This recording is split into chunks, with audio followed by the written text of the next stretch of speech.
Praise the lord.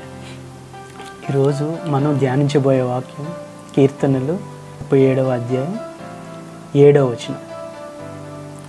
కీర్తనలు 37వ అధ్యాయం 7వ వచనం నేను చదువుతున్నాను, ఒకసారి చూడండి. యెహోవా ఎదుట మౌనముగా నుండి ఆయన కొరకు కనిపెట్టుకొనుము. యెహోవా ఎదుట మౌనముగా నుండి ఆయన కొరకు కనిపెట్టుకొను. యాక్చువల్గా మన క్రైస్తవులందరికీ కూడా ఉన్న నిరీక్షణ ఏంటంటే, మన దేవుడు మాట్లాడే దేవుడు. ఆయన మాట్లాడతాడు. ఏ సమస్యకైనా, ఏ పరిష్కారానికైనా, ఏ పరిస్థితికైనా ఆయన మాట్లాడి కొన్ని వాగ్దానాలు మనకు చేస్తాడు.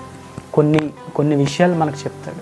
కొన్ని నిరీక్షణ గల విషయం మనకు చెప్తారు, లేదంటే జరగబోయే సంగతులు మనకు చెప్తారు. వాగ్దానం చేసి వాగ్దానకరమైన విషయాలు మనతో మాట్లాడతాడు. ఆ వాగ్దానం తీసుకున్న వెంటనే ఎంతో ఆనందంగా ఉంటాం, సంతోషంగా ఉంటాం.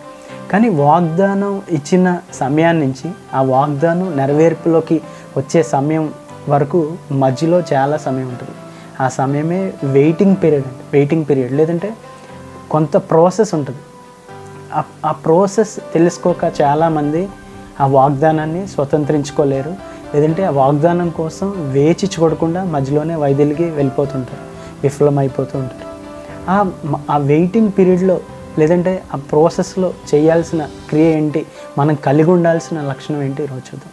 ఇక్కడ దావీదు చూడండి, కీర్తనలు 37:7 చెప్తున్నారు, నేను యెహోవా కొరకు మౌనంగా కనిపెట్టుకొని ఉన్నాను.